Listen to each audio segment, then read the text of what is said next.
What makes the good life the good life? This podcast is on a mission to find out. So join us as we explore the Heartland's best and most honest voices. Venture to all four corners of York County, because when it comes to quality of life, it's all about keeping it local. Brought to you by the York County Development Corporation, this is 17 County. Thank you for joining us today. Be sure to like, subscribe, and review our podcast. Doing so will help grow the podcast, and we appreciate all the help from our listeners. We also would like to take some time to thank our members.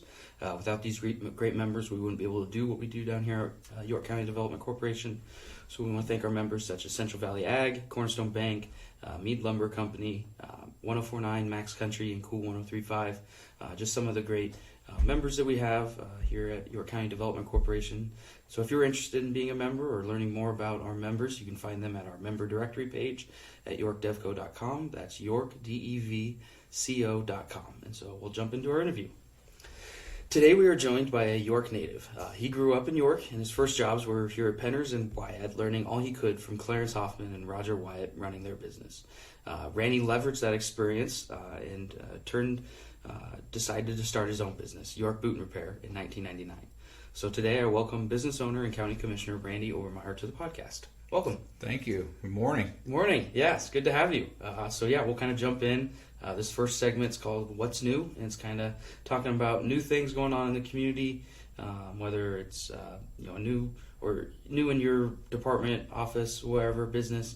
So whether an office tool, or policy, or a program, or service, just kind of sharing about what's going new. And so a new tool that we have at York County Development Corporation is something called Size Up. And this is a tool to kind of empower our local inspiring entrepreneurs through an innovative online service. And this service is called Size Up. The service is available free to all local entrepreneurs on the YCDC website that I mentioned previously. Size Up provides a powerful market research and business intelligence that is both industry-specific and hyper-local.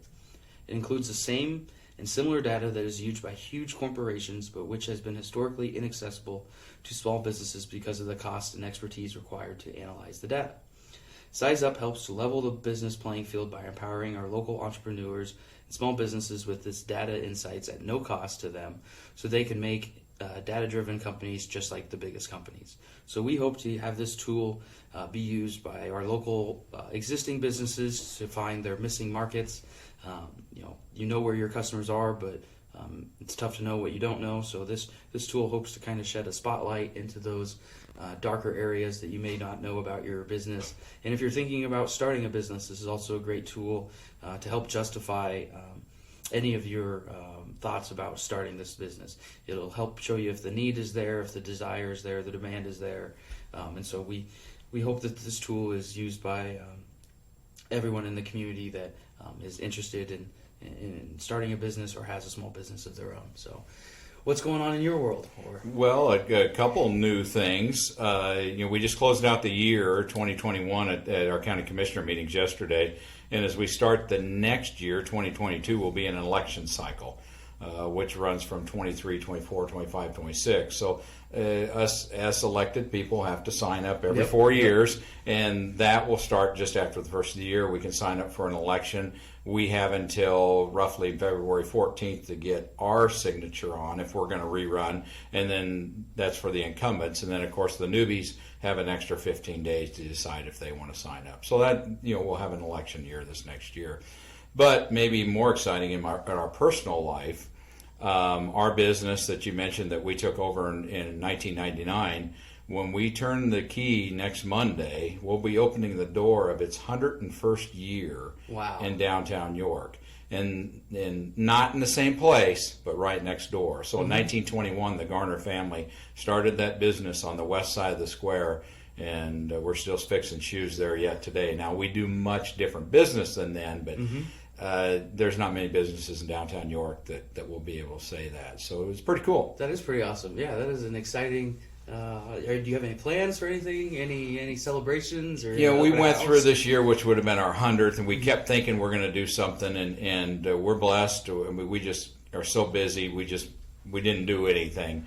I'll probably put something out on YouTube or something, celebrating and thanking the Garner family for their investment into the York community years ago. And we're probably just going to keep working through it. Hopefully some news gets out, people stop in, maybe some older people stop in and say, hey. So, no, we didn't do anything big celebration. We do what we do every day. No, that's all right. So. Yeah, that's great. Stay busy. Yeah.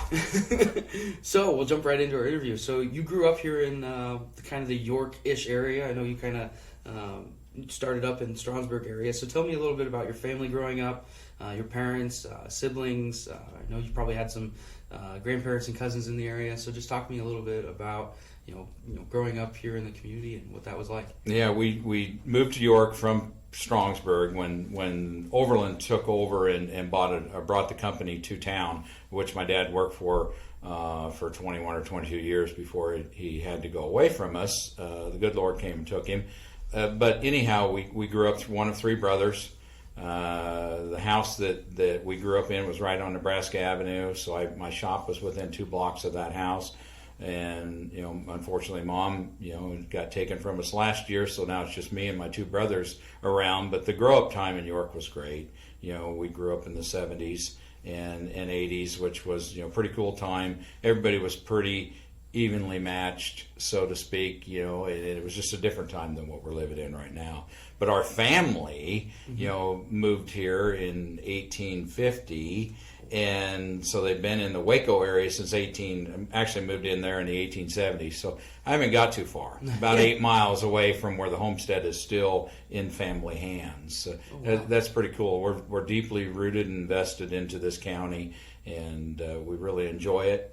I went through my high school years thinking any time to get out of here was a great time for me. And then when I got into my 20s, early 30s, I can't imagine living anywhere else and raising a family and doing business, stuff like that. So pretty cool. Well, it's good to know that in the past 50 years that the mind of a 16-year-old really doesn't change. No. They want to get out of this place as fast as they can, and then by the time they realize what's important to them, they maybe they do want to come back and stick around and do things like that. Yep, and some of us didn't leave. We stayed here the whole time, and then the others have, I just had a customer through my shop yesterday that spent 20 years in Kentucky, and they're back in the area now too. So the home is still home. No matter where it was started, it's still always home. Definitely. So what kept you kind of busy? I know you had a couple brothers. I'm sure that kept you busy, but how'd you stay busy growing up here in York? Were you involved with sports? Do you have any hobbies, 4-H or anything like that? What kind of kept you entertained during the days? Well, there was sports were normal for me up until the high school years, just like everybody else. You played about every sport you could. Got into the high school years, and then the job became a prevalent thing for me, and I started working at age 14. And worked at different places like Chances Are and Penners and stuff like that. But you stayed busy with your friends, and I seen a comedian one day that said, we didn't have all these toys, we had sticks. So your imagination was great, and you just ran around and the environment that I had, our neighborhood, there were several families with small children, and which way was, and you just played with them all the time, and you had rules. Your rules was noon was dinner, 6 o'clock was supper. You didn't dare miss either one, and most of the time you didn't have a watch to tell what time it was. You just knew that you were home. This feels about time. Yeah. I mean, so now we have the constant communication. Then we didn't. We just had maybe more stringent rules that we had to live under, but there was always something to do. We grew up within a block and a half of the community center, so we had the community center at our disposal all the time, and you could go down there, and of course the same things were going on over the summertime. We had the swim pool, we had the movie theater, we had different things that we could do, baseball that we played all summer long, and so it was just normal. What were the fields that I guess you played baseball? Or same fields? Or no, Miller Park had youth fields. Then the field at Beaver Creek Park was our Optimist level. So middle school is level. But East Hill Ballpark looked much different. It was wooden stands, wooden stadium. but that was the high school was our East Hill Ballpark. Same places. Same places. Yeah, absolutely. Been there for a long time. Definitely. Lighting wasn't as good as it is now. Some night games were a little harder. Yeah, concession stands, much different. Used to be a little square box, wood box, but same place. That's crazy. Yeah, Yep. That's really cool. And so you said your first job, you worked a few jobs, Chances Are, Penners. What were some of those other kind of first jobs that you had through those high school kind of days? Well, high school days, was basically Chances Are up to Penners, and then I worked for Pioneer Research. Mm-hmm. And it's kind of funny because the Pioneer Research, I was high school age. You'd like to think you're the smartest thing around. You're not. But some of the adults that worked out there at that time, and research was right out here just by the fairgrounds, mm-hmm. and I'm still friends with those adults to today. Wow. They've turned into my customers, and a couple of the older ones are aged on me, and they still come in and we talk about days like that. So Pioneer Research was basically my summer job through high school, and then Chances Are and worked into Penners, and that's been it. I haven't worked for a whole lot of people in my life, just a handful. One thing that's much different today. Mm-hmm. I've had this job I'm currently in for 22 years. By today's standards, that's about 5 different jobs. Yeah, I was going to say, I know quite a few people that have had, probably 3 or 4 jobs in that same amount of period. Yep. Yeah. And so you went right into the workforce right after graduations. And so I did. Why not college? I guess, why did you want to go straight into the workforce? What kind of led you kind of down that path road? Just the attitude of school was enough. Mm-hmm. For me. Yeah. I think I could have been fine in college, no doubt in my mind. I could have done that, but it was just that my age, my thinking, I was ready to go to work. I was ready to get out of the house. Mm-hmm. I didn't want to be at home anymore, and I just wanted to get into the workforce, and it had been through 13 whole years of school, that had to be enough. And of course, I came from, the generation before me. My father, in fact, at age 14, had decided school was enough. Mm-hmm. And that was about 1 year's worth of that's enough. And then he went back to school and finished out his high school degree.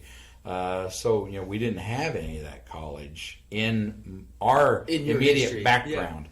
Yeah. And they really wanted me to go. It's not like there wasn't pressure to go. I just didn't see the advantages of it then. I see it now, mm-hmm. undoubtedly, but I don't regret the choice I took now either. No, definitely. And so right into the workforce, you were with Penners for a few years and then YAD for a few years. Talk to me a little bit about that experience and what you learned, underneath Clarence and Roger. Well, you learn right away that the customer is everything, mm-hmm. and you treat the customer with respect, and they'll come back. If you treat the customer horribly, they're not going to come back. They're going to find someplace else. So, I started out with Penners right away, and I worked from 83 to roughly 89, right at 90. It was kind of a mid-year turn for me, and went into the dirt business with Roger. Roger was only with us for another couple years till his good Lord came and got him. Learned as much with him, probably in 2 years, as I did in the previous 8 or 9, but then that had a lot to do with my age also. Mm-hmm. Really was absorbing a lot more then about the good things in life. And so then after that, I stuck with Carl Heine for additional years until 99. But basically it's work hard, get up every day, go to work, don't find a reason not to go to work, go to work, and treat people with respect, and then they'll take care of itself, and it absolutely has. We are the living proof of you could have a great, super paying job, but if you work every day and you pay your stuff off, sooner or later you get to where you want to be. Mm-hmm, mm-hmm. And obviously, as of now, we have gotten to where we want to be. In fact, I'd heard a statement the other day, a couple of days ago, but if you find what you're supposed to do, it's neither time-consuming or work. Mm-hmm. And if you looked at my schedule now, some people would scratch their head and wonder why I do what I do, but it doesn't feel like work to me. So obviously, either it found me or I found it, but it's where I'm supposed to be. Definitely. You're with YAD, and why, with the opportunity to, you're 10 years into marriage at this point. I'm sure you have a couple kids at this point. Why the idea to start or to purchase Boot and Repair or purchase a business? Working for myself. Let's go back to the fact that I didn't go on to college. It was more headstrong oriented, wanted to do things my way, wanted to work for myself. And Tammy was already daycaring out of the home, doing that part for ourselves. So the opportunity to come up, Mr. Garner and his wife had actually come down with cancer, and there was a wonderline question about what are we going to do? Where are we going to get our shoes fixed? Because at that time, originally years and years ago, there was 3 repair places in town. We were down to 1 at that time, and we just called Mr. Garner up and we visited with him, and we went down and looked at the shop, and we decided that leap of faith, let's jump into it and let's do it. So January 4th of '99, we decided to go into business for ourselves. It really fit both of our personalities. And we are a unique couple in the fact that we can spend that much time together and it's okay. Some couples come in and tell us that it just wouldn't work. 16 hours, or 24, Well, as you've seen personally, we're up in the morning, 6 o'clock, walking the streets together. And truly that is the one time that we get to talk. And then, we come spend the whole day together and work together. And it isn't all bliss. Don't get me wrong there, but we can manage. And so we get to do what we want to do. And that's a great thing. We should all find what you want to do. And exactly. That's what we wanted to do. You just want, it could have been any type of business that was coming up for sale and you would have, made an opportunity, or was there something about the shoe industry or the repair industry or? No, I don't think there was anything about that was wanting. I truly believe that I could have did a lot of different things. So once again, did I pick it or did it pick me? Right. I'm not 100% sure there. I just know that we've adapted well to it. After 22 years in business, we know what we can do, we know what we can't do, and we just strive, to do better and better and better. But we have got the background now of people come looking for us about the different things we can do. So it was just a matter, I think, of being in business for ourselves. And this just happened to happen, it just came about, let's just put it that way. Because the first couple of years, those were your starving years, so we went through those, and we felt like once we got through that, then, we were good to go. So what were some of those, I guess, kind of challenges of, taking over that business and, not knowing anything about it. Okay. There you go. Mr. Garner was very, very gracious to us. He stayed with us for 6 months. He was in and out. He wasn't there like 10 hours a day or anything like that. But he stayed with us. He showed us the what to do, and everything else we've just learned ourselves. Kinda, yeah, absolutely. So that was a huge challenge. Neither one of us had really been in a position where we had to do, other than our normal checking account. We didn't have to do stuff like that. We didn't have to manage learning the accounting. The accounting and things, ordering and knowing how to make things work. And, it works for us. Our system may be older than what some are. Tammy still likes the pen and paper type deal. I've gotten into the computer. So we actually have a dual, we both do our own thing. But those were very challenging. And then, of course, we came from a business that had been in business for years and years and years, and they hadn't caught up with the prices. So when we came in, we raised prices dramatically. And that was a huge challenge to get people to understand that, they were very fortunate in town. They could get somebody to sew a zipper in their coveralls for $2.50. We cannot have lights on and do it for $2. We can't do that, and we bothered a lot of people with our price increases, but we had to. We have to pay lights, we have to eat, so that was a huge challenge we had at that time too. Definitely. So how has that kind of industry or how have you kind of business changed over, the 22 years? Are you doing some of the things that you were doing, 16, 17 years ago, or are there new things that you're doing that you weren't doing 16 years ago? Yeah, the things that the repair industry and the footwear does is still the same.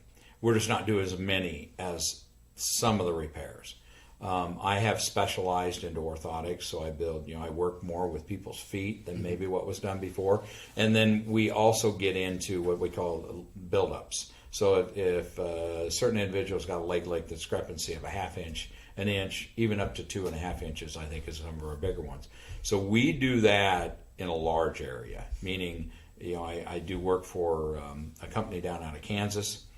I do work for throughout the state of Nebraska to do these leg length discrepancies. So we've specialized into that, and we have people ship us stuff. I just shipped some back the other day to Dunning, Nebraska. Got customers up in the Brewster area. I got customers out west in the Scottsbluff area, because there's not as many repair, but this is a specialization into the repair that we're noted for now too. So it's hard to imagine. We got this little store downtown that sends stuff all across the state of Nebraska and then even outside the state lines. But when you specialize in something, obviously, doctors and different things know about that now.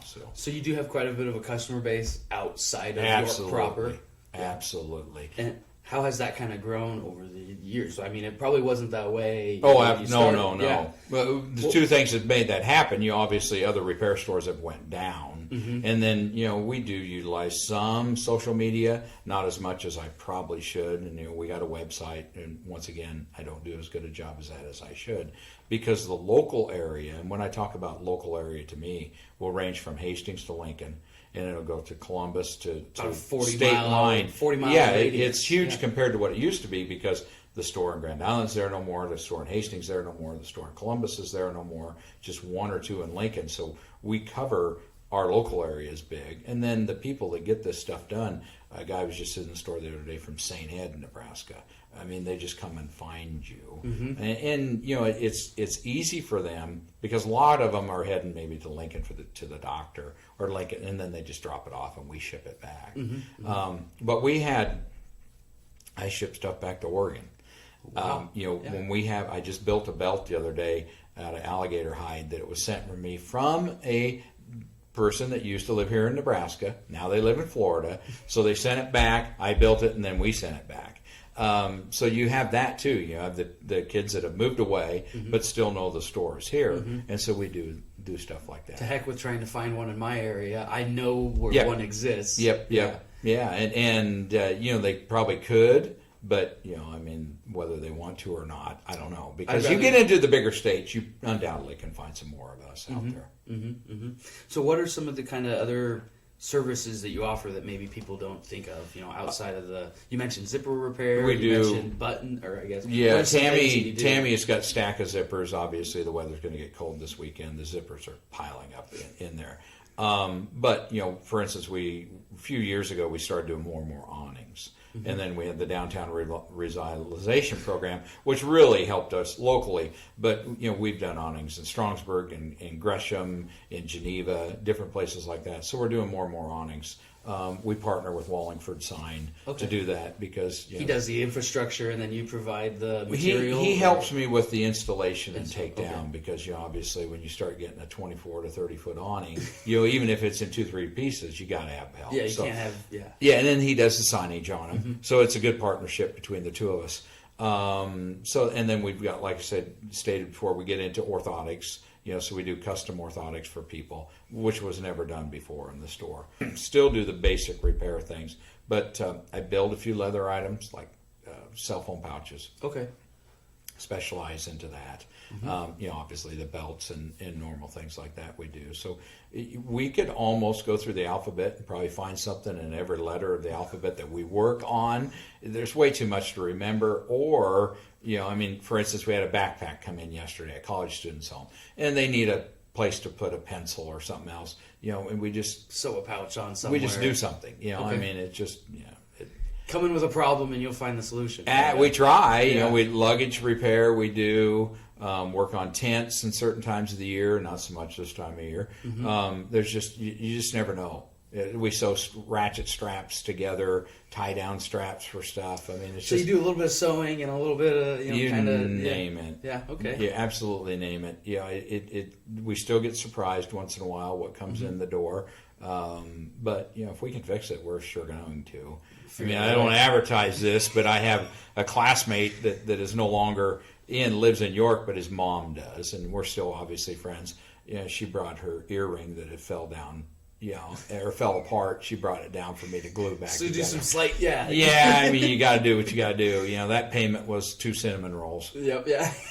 Breakfast for the morning. Darn good pay. Yeah, That's the way I look at it. So good in a small system. town, you have to do stuff like that. I mean, you just have to. You can't turn away, but if someone comes in and you have the ability. So you just tie into just about anything, I mean, that we can. Right. I've recognized Within there's reason. things I cannot do. Yeah. But for instance, around this area, it's not as big a deal anymore. But saddle repair, I mean, I get some saddles in, here and there, and just like I say, it's huge. Mm-hmm. It really is. I don't know what's going to happen someday. There's not too many people like us around. I was going to say, York is probably one of the, if not the smallest community in the state of Nebraska that has a store like ours. Mm-hmm. So I hope somebody, in the next 10 to 15 years wants to step up, because I'd hate to see that it, after that the legacy, many years, 101 starting next week, that it would go away. I really hope that doesn't happen. Yeah, definitely. Gonna have to get some high schoolers or middle schoolers, somebody that wants the same path that we chose. Definitely. You're not going to get rich, but you're going to have a good living. You're going to live in a decent town. Yeah, definitely. And so, talking about living in a decent town, you've decided to run for public office to help make this kind of a decent community and everything. What was kind of your decision, or what led you to run in 2014? Was it a vacant seat? Was there, just an opportunity? What kind of, led you into the public service domain? At that time, I was in my 10th year on the city council. Okay. And I was midterm, so to speak. I had 2 more years on my council seat. I was approached, because the council is at large, throughout the whole town. There's 8 and they're not in districts. Well, the commissioners are different. They are district. And my district, the guy was going to retire. He had done 1 year service, or 1 term service, 4 years, and he was going to retire. And so I was asked if I'd consider it after about 2-3 month time of thinking about it. And I went ahead and filed for election. Mm-hmm. And I was fortunate nobody had ran against me. Which was a pretty easy election to win at that point in time. And then, I rescinded at the end of that year, right before I took over office as a county commissioner. I had turned my seat back to the city council. So I'd already had 10 years of so-called training, mm-hmm. and I decided then to get involved. I had a business downtown, mm-hmm. And I thought that I could do some good. And really those 10 years prepared me to jump in deeper, which as a commissioner you are. Mm-hmm. Because we deal without the city administrator, we do things ourselves. And it's been a learning curve, pretty steep at first, but I've got 7 years into it now and feel pretty comfortable. Share a little bit about what it is that the county commissioners do. I know people know they vote for them and they know that they exist, but I'm sure a lot of people may not know what it is that happens in that role. So county government is a different style of government because there's so many elected officials. Mm-hmm. So we essentially take care of the business of the county. Our first and foremost, as far as I'm concerned, is our important job is the budget. We set the budget and we go from there. And then the rest of the elected officials take it from there. Mm-hmm. Whether it be the public defender, the county attorney, the clerk assessor, the treasurer, the clerk of the district court. These are all elected officials, and they are their own boss because the people elect them. Mm-hmm. So it is a different style, than I was used to. But as far as the commissioners are concerned, we set the budget. We take care of paying the bills. We deal with some personnel issues because of all of the employees are all county employees, but ones working under elected officials are under them. They're still county, but they're under them. But like the county employees that are under the roads department, the weed department, our maintenance staff, they are all under us. So we have a certain amount of employees. Do you that do we a have little to bit take of care of. HR then, kind of too? Huge part. I'm a big sounding board, and so for instance, the call center is under us. And even though our call center director is in charge of those girls, they still fall under our command. So yes, we have to deal with some personnel issues, and even the elected officials. Even though they are their own, they'll come to us too for advice and guidance and different things like that. So it's a different world. In some cases, I feel like it could probably be better ran a different way. That's my business saying, hey, this could be a little bit. Oh, absolutely. Yeah. But then it's set up by state statute, so we abide by the rules and we go and there. I do know as the chairman, which I've sat in that seat now for my second year, it gets pretty busy. Because then you are definitely getting called, and like I mentioned before, they have other commissioners calling and asking advice and say, hey, this is what's going on in our county, and so we compare notes, and that works really well. And then we also have a NACO, which is the Nebraska Association of County Officials. We can lean on them for advice too. So it's been, like I say, it was a huge learning curve at first. I'm settled into it pretty good now. So it feels a little bit more comfortable. It can take up more of my time. It doesn't seem as bad. I imagine it takes up a lot of time, because I was just looking, this morning a little bit, the abundance of committees that you all have, and how there's only 2 or 3 of you for that committee. It's like a lot of decision making and for a lot of things. Well, so, and you need to be represented in certain areas. For instance, in the YCDC, our representation in there is Mr. Groats. We as a county, we all do. We contribute $82,000 to that organization, so we have somebody sit on that board. It's just throughout the community that we have different things, and then even outside the community, we sit on the Southeast Nebraska District Board. We sit on Blue Valley Board. Different things like that we ask our commissioners to sit on those boards. And then internally, we have a safety committee, we have an IT committee. We have a budget committee. Redistricting committee. Redistricting was all of us. Okay. IT committee. There's just different things that we have to do. An insurance committee. Those are some of those that I sit on. So, keeps you busy, I'm sure. You can stay very busy. Ask my wife how much time I spend at the courthouse. And so, what kind of impact have you wanted to have kind of in this role, or what kind of, I don't want to say legacy, that's kind of a crazy word, but, what kind of impact do you wish to have, when you finished with this position? Well, I hope that there's a common sense approach that I bring to the job that I'm doing now. The other thing that I whether we all want to be remembered for something or not, but I think we are, I take time to get to know the employees. Now, I'm not good with names. We just had 2 new employees over the last 2 weeks, and I warned them, I'm going to ask you your name for probably 2 months until it finally sinks in, or I figure out some way to remember the name, because it's just I'm not good at that. But I want to be, I want people to think that I care, because I do. Is my main thing. Like I stated early on, our family's been here since the 1870s. Living just a few miles away. I got legacy into these cemeteries around here that there's Obermier names on, and mine will be there someday too. I don't need anything else other than just that. I don't need a plaque on the wall or something named after me. That doesn't matter. It's just so people know that we care, and I think I'm surrounded. I know I'm surrounded by a group of commissioners that feel the same way. We don't always get along.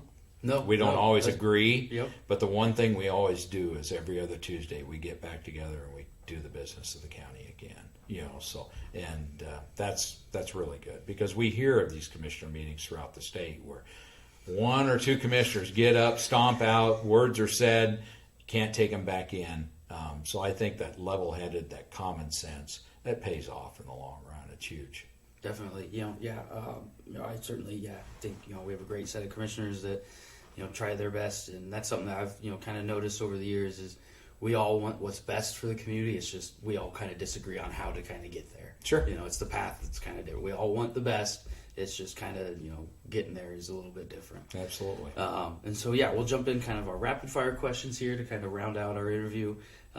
Favorite smell that you have? Is there kind of a favorite smell that... Wow, all kinds of them, but the best one is fresh cut alfalfa. Okay. I could sit in that field all day long.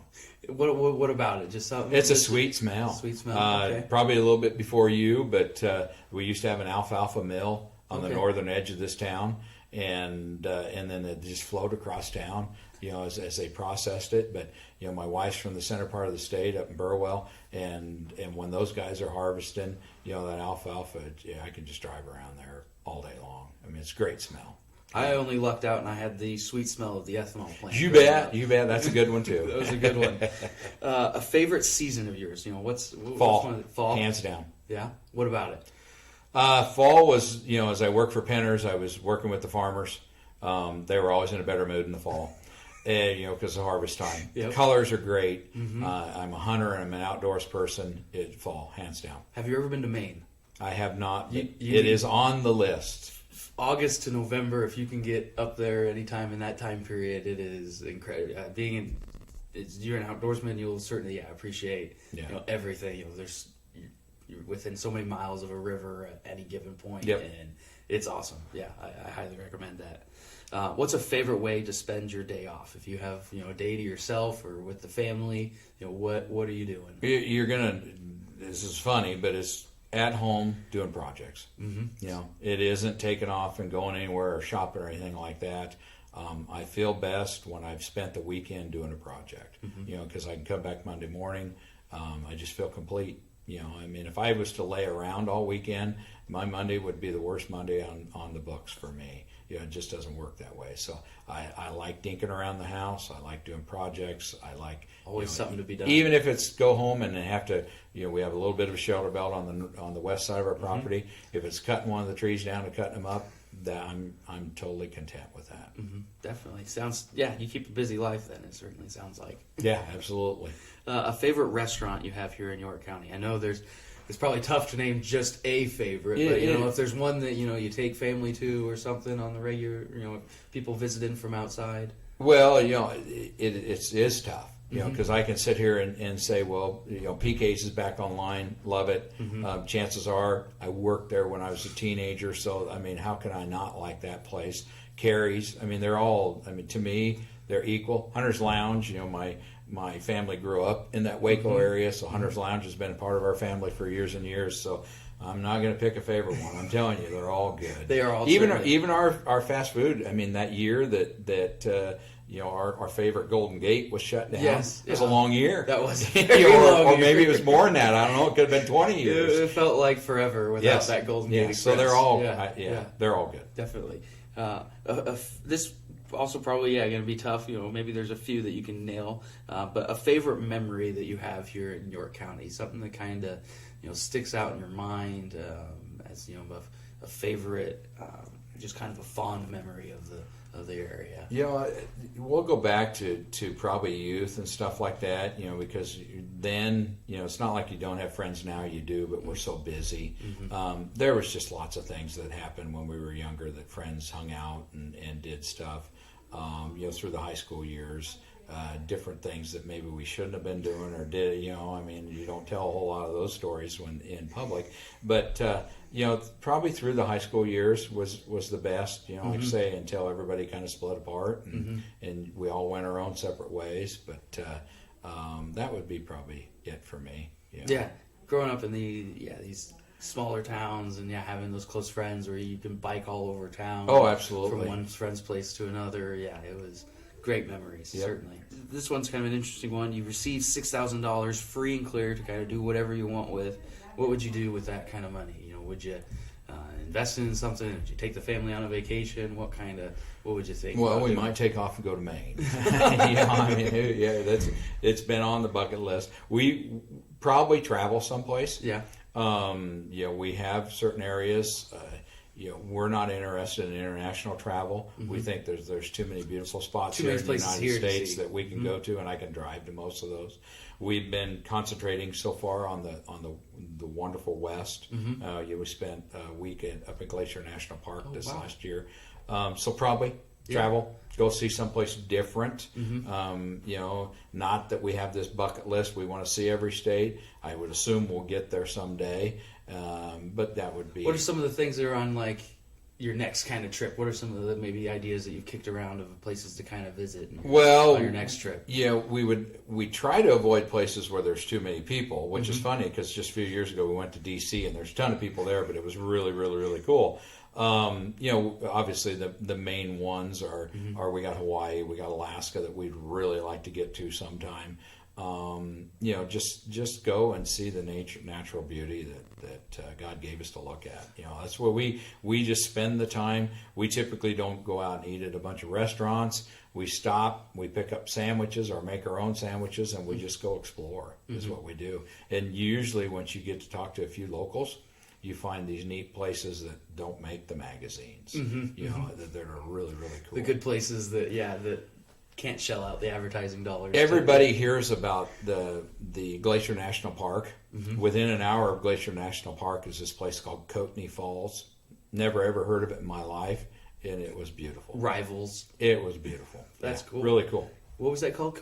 Kootenai Falls. It's right around. It's Kootenai River, and it's right around. It's very northern Idaho, so you're only about maybe 20 miles from the Canadian border, but just awesome. Super cool. I have to remember that.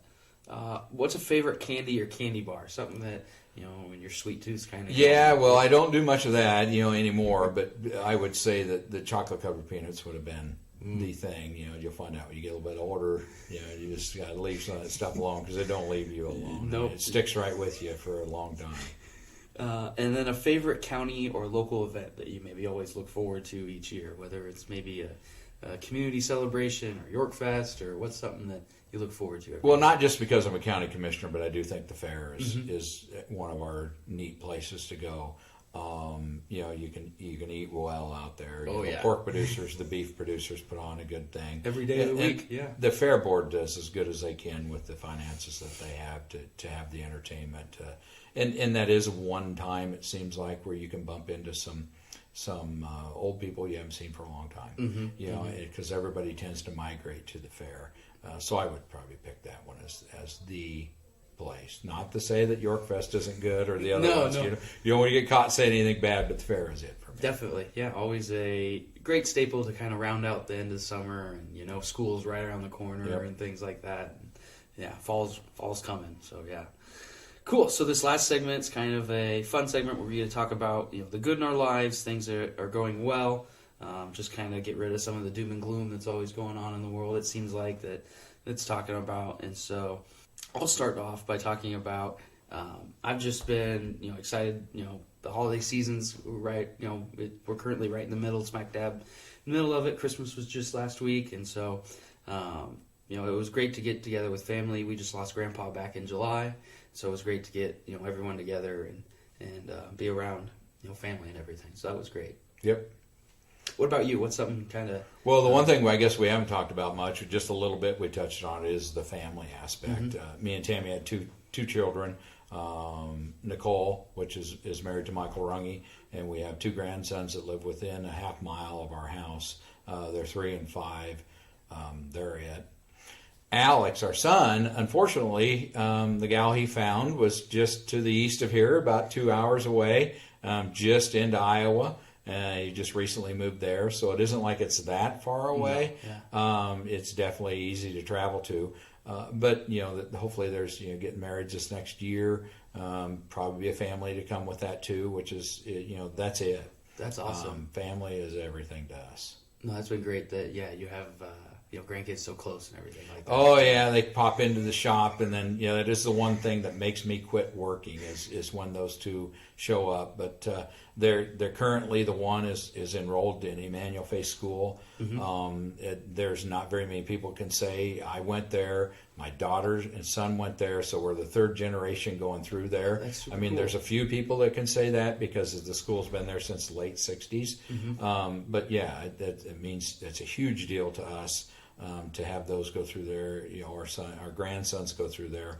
And What were the ages again on the grandkids? 5 and 3. 5 and 3. 5 so and yeah, 3. starting to get a lot active then. Oh yeah, they come over for Christmas dinner. Nothing to do with the dinner. See the presents. When are we doing the presents? You know, so, of course. it was a riot. This last Definitely weekend. had to be a lot of fun. Yeah. Oh yeah, I mean the paper's flying and they get what they get and then we get to sit back because we don't have to assemble stuff anymore. You get to watch everyone else. Yeah, it's kind of payment, that you got given to you, not by the kids you gave it to, but by the parents, that did it to you. So, and the noisemakers and different things. Oh yeah, you gotta get the loudest toys always. Yeah, absolutely. It is a great time of year. And then New Year's is coming, and it'll be a little bit chilly this weekend, the way it sounds. But so hopefully something new happens. A 52-degree Christmas was kind of... It was wonderful. It was interesting without having to go to like one of the coasts or Orlando or something like that. We were able to experience that. So it don't have to be white on my part. Yeah. I know some people like the white. I'd be all right with it. It's one of those dusting things that's gone by the 26th, type deals. But I was okay with a 50-degree Christmas, Sister-in-law sent pictures of Laramie, Wyoming on Christmas Day. They had about 5 inches of snow. It's great for them. Yeah, you keep builds character. Yeah, exactly. Cool. So thank you for your time. I just want to appreciate you coming out and spending last almost hour with me here. So thank you for your time. And then once again, I also want to thank our members. And so members such as Jensen Lumber Company, Union Bank and Trust, Black Hills Energy, Copsa Odie, Your Cold Storage, all great members that help support YCDC and our mission down here and helping us do what we do to help grow the county and the community. So I'll let you close out the show, Randy. You can leave us with a quote, some words of wisdom, whatever you want. If you want to plug something, if you have an upcoming event or anything, I'll let you finish it out. No, I just wish everybody Merry Christmas, Happy New Year. We're closing out 2021 and looking for great things in 2022. Keep supporting, not only our city but our county. And keep coming together. I mean, it's really fortunate for us to be where we're at. Unfortunately, we get to watch stuff on TV all the time that is doom and gloom. But when I walk out my door, I don't see it here, and I'm proud of that. Definitely. I 100% agree. Well, thank you, Randy. You bet. Thank you. This is 17 County, a new podcast brought to you by the York County Development Corporation in Nebraska. For more information about life and opportunity in the Heartland, visit yorkdevco.com. Come grow with us. And if you liked this episode, be sure to rate and review 17 County on Apple Podcasts or wherever you listen.